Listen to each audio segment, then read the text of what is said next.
अभिनंदन करें राजेश मिश्रा जी का अपनी उपस्थिति के माध्यम से जोरदार तालियां बजा करके अपने इस उपस्थिति का एहसास कराएं।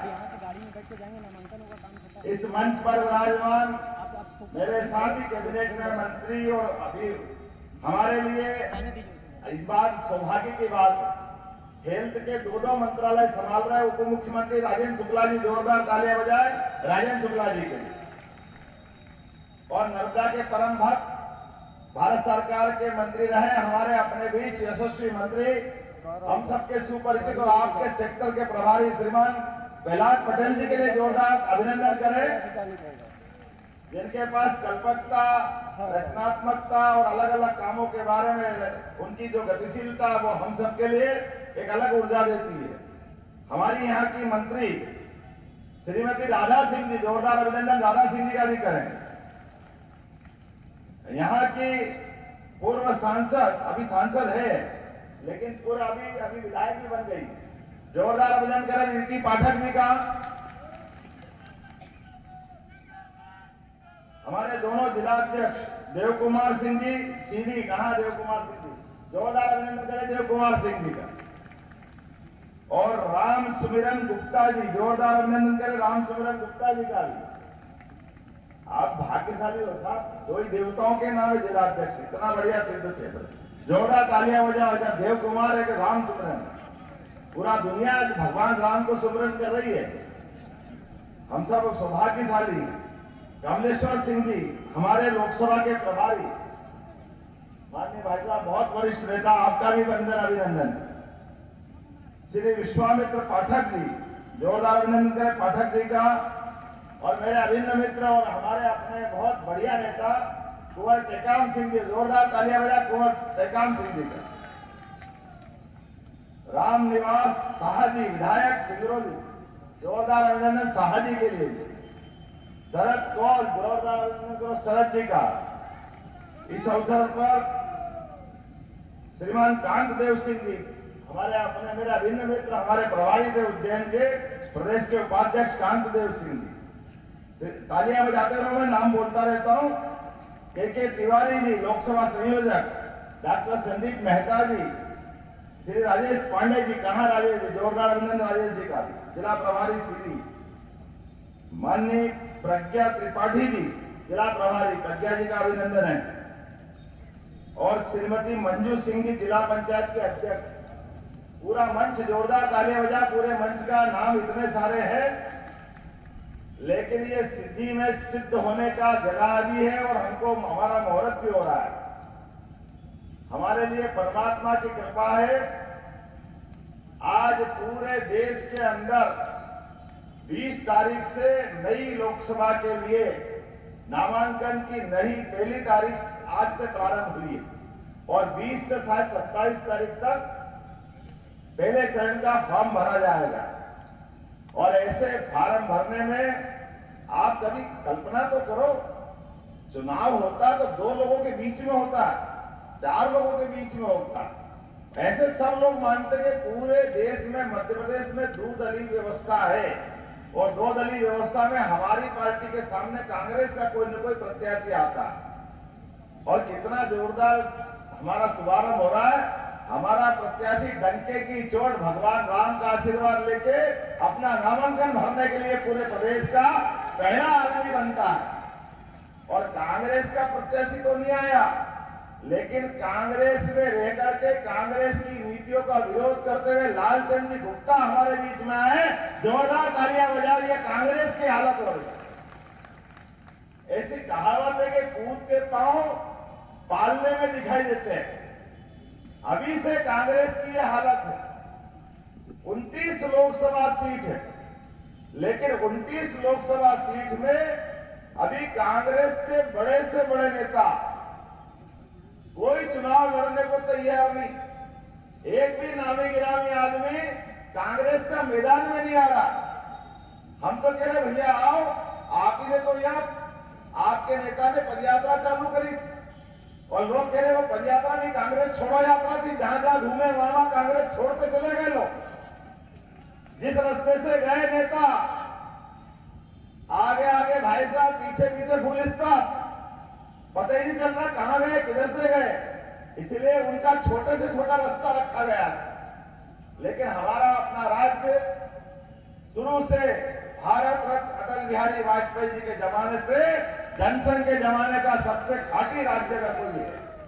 तो अटल बिहारी वाजपेयी जी के लिए जोरदार अभिनंदन करो, स्वर्गीय अटल बिहारी वाजपेयी जी के। नेता में नेता, नेता कैसा होना चाहिए दुनिया ने देखा है। दुनिया के सबसे बड़े लोकतंत्र को गौरवान्वित करने के लिए एक ऐसे असामान्य व्यक्तित्व जिनने बहुत सामान्य जिंदगी से शुरुआत की, अपने जीवन का क्षण क्षण और कण कण देश सेवा के लिए अर्पित करने वाले पंडित अटल बिहारी वाजपेयी, जिनके जीवन में 5 प्रधानमंत्री, वो अपोजिशन के लीडर रहे। कांग्रेस के 5 प्रधानमंत्रियों का उनने समय काल अपने सामने निकाला, लेकिन लेस मात्र भी घबराए नहीं, लेस मात्र भी चिंता नहीं की। जो अपने सिद्धांतों के साथ अटिक चट्टान की तरह आ रही, ऐसे नेता की पार्टी है। हमें इस बात की प्रशंसा करना चाहिए। हम उस पार्टी के लोग हैं जिसमें स्वर्गीय अटल बिहारी वाजपेयी जी ने हमारा काल के प्रवाह में अतीत में नेतृत्व किया। जोरदार अभिनंदन अटल जी का। और क्या अटल जी, और क्या वर्तमान का समय। इस सिद्धपुर में आकर तो वाकई मन हमारा आप सबको नमन करने की इच्छा होती। जब से भाजपा का विजय रथ चालू करा लोकसभा की तरफ, तो सीधी से शुरुआत होती है, पूरे मध्य प्रदेश में विजय होती है। ये शुरुआत करने वाली धरती हमारी सीधी है। वनांचल में रहने वाले, नगर में रहने वाले, गांव में रहने वाले, हर तरह, हर जगह, हर क्षेत्र में दोपहर में भी इतनी बड़ी संख्या में। और मुझे तो इस बात की प्रसन्नता है कि हमारी पार्टी के अंदर ऐसे कर्मठ कार्यकर्ता जिसने जीवन में कुछ मांगा ही नहीं और पार्टी ढूंढ करके मौका देती। जोरदार अभिनंदन करें राजेश मिश्रा जी का। कितने अच्छे उद्गार व्यक्त किए। इनके पहले रीति पाठक जी हमारे बीच में आए। दीदी, आपके कारण से हम रीति रिवाज को मानने वाली पार्टी मानते हैं, आपके नाम पे पूरी पार्टी चलती है। आपका वंदन, अभिनंदन। किसी भी गति में रीति जुड़ती है, तो रीति और प्रगति, ये दो व्यवस्था जुड़ती है। रीति रिवाज हमारी परंपराओं को पालन करने के लिए पार्टी को जाना जाता है, और प्रगतिशील हमारी पार्टी है जो अपने बीच विकास के रास्ते के साथ साथ समाज सुधार के अलावा दुनिया में भी हमारी मानवता को स्थापित करने के लिए युगों से जिन सिद्धांतों के कारण से यह देश जाना जाता था, उसी भाव को आगे बढ़ाने के लिए पूरी दुनिया अगर भारत को जानती है तो भारत के दर्शन के कारण जानती है, भारत की मानवता के आधारित नीतियों के कारण जानती है। इसलिए हमारी अच्छाई और सच्चाई के आधार पर दुनिया में हजारों साल से भारत को विश्व गुरु के नाम से लोग जानते थे। काल के प्रवाह में कई लोगों ने हम पे आक्रमण किए, कई लोग लूटने आए, कई लोगों ने पता नहीं क्या क्या हमारे साथ व्यवहार किया, लेकिन दुनिया जानती है भारत ने अपनी लाइन नहीं बदली, भारत के लोग नहीं बदले। इसलिए इकबाल ने कोई लाइन लिखी है कि कुछ बात है कि हस्ती मिटती नहीं हमारी। वो जो कुछ बात है अपने इस देश की अच्छाई की, वो कदम कदम पे दिखाई देती है। हजारों साल से भारत की जो पहचान बनी आई, अरे हम तो उस देश के वासी हैं जहां भगवान राम, भगवान कृष्ण और हमारे ऐसे तमाम ऋषि मुनियों ने अपने जीवन से मानवता को स्थापित करके बताया। इसीलिए एक शब्द माना जाता है कि वसुदेव कुटुंबकम, जिसको वेदों की भाषा में सर्वे भवन्तु सुखिनः, सर्वे सन्तु निरामया। हमारी अपनी जो जिंदगी है ये मानवता दुनिया का भला करने के लिए, हमारी जो अच्छाई हम सबको बांट करके खुश रहने वाली संतानों में से उस ऋषि मुनियों की संतानें हैं जिन्होंने दुनिया का सदैव भला किया।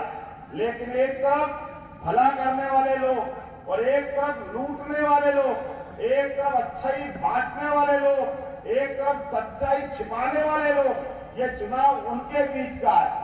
एक तरफ वो सारे लोग जो भारत की अच्छाइयों को नकारते हैं, जो हमारी संस्कृति को नकारते हैं, जो भाई से भाई को लड़ना जानते हैं, जिनके लिए कुर्सी ही सब कुछ है, दुनिया भर के लूटने वालों से पेट नहीं भरा, ये उनके बाद वाले भी लूटने में लगे हैं। ये उस बात का चुनाव है माननीय नरेंद्र मोदी जी के नेतृत्व में।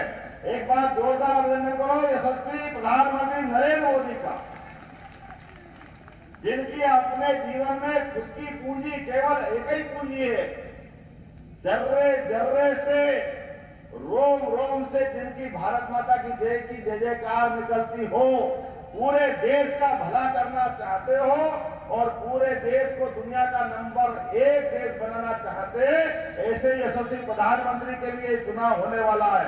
जोरदार अभिनंदन करें नरेंद्र मोदी जी के लिए। आप बताइए कौन सा क्षेत्र छूट रहा है हमारे नेता नरेंद्र मोदी के लिए? एक तरफ नरेंद्र मोदी जी का अपना नेतृत्व है, लगातार 2 बार सरकार बनाने के बाद अब तीसरी बार उनके कदम बढ़ रहे हैं और ठोस कदम बढ़ रहे हैं। कदम बढ़ते हुए वो नहीं कह रहे, कांग्रेस के राष्ट्रीय अध्यक्ष लोकसभा में कहते हैं, उनके सामने बोलते हैं, हमारा नारा कांग्रेस वाले बोल रहे हैं। अब की बार अब हम नहीं कह रहे, उनके नेता बोल रहे हैं। जब उनको मालूम है तो हमको नहीं मालूम है क्या? हमको तो पहले मालूम, आएगा तो अब की बार थोड़ा संशोधन भी कर लो। इतना बड़ा मन, लेकिन जो बात कहते वो करके दिखाते हैं। हमको मालूम है हमारे यशस्वी नेता ने जो कहा था, वही देश 142 करोड़ की आबादी का, और कितने कठिन काल से निकले, कितनी खराब बीमारी थी कोविड की, कोई कल्पना तो करे। जहां हॉस्पिटल की व्यवस्था पहले नहीं थी, लोगों की जिंदगी में ऐसी बीमारी देखी न सुनी, लेकिन ऐसे कठिन काल में भी बाल बराबर भी किसी को कष्ट नहीं आने दिया, सबका जीवन सुरक्षित किया। ऐसा यशस्वी नेता कहीं मिलेगा क्या? हमको खुशी होगी कि तीसरी बार जब वो सरकार बनाएंगे तो राजेश मिश्रा जी उनके साथ खड़े दिखाई देंगे। हमें इस बात की प्रसन्नता है। और आप तो इस क्षेत्र के हो जिधर से नारा आया जय श्री राम का, भगवान का वनवास का काल भी भगवान ने निर्णय किया, माताजी की आज्ञा, पिताजी की आज्ञा मानते हुए कि मुझे अयोध्या छोड़ना है। तो हमारी तो वो धरती है जिनमें भगवान राम का भी 11.5 साल पता ही नहीं चला कहां गया, हमारे बीच में रहे। बोला जय जय श्री राम।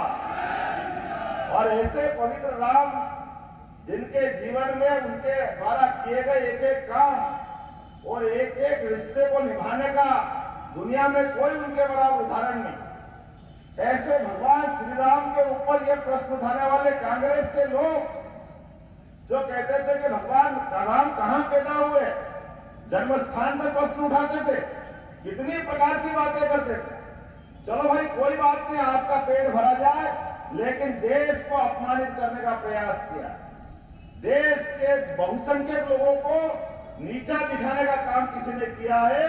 ये कांग्रेस के पदाधिकारी, वो बोलने वाला कोई दूसरी नहीं, कांग्रेस के महामंत्री, बड़े बड़े वकील, सारे के सारे लोग किताबों के गट्ठर झूठ के पुलिंदे सुप्रीम कोर्ट, हाई कोर्ट लगाते रहिए। कहां पैदा हुए, क्यों बनना चाहिए मंदिर, नहीं बनना चाहिए, पता नहीं कितनी बातें करी।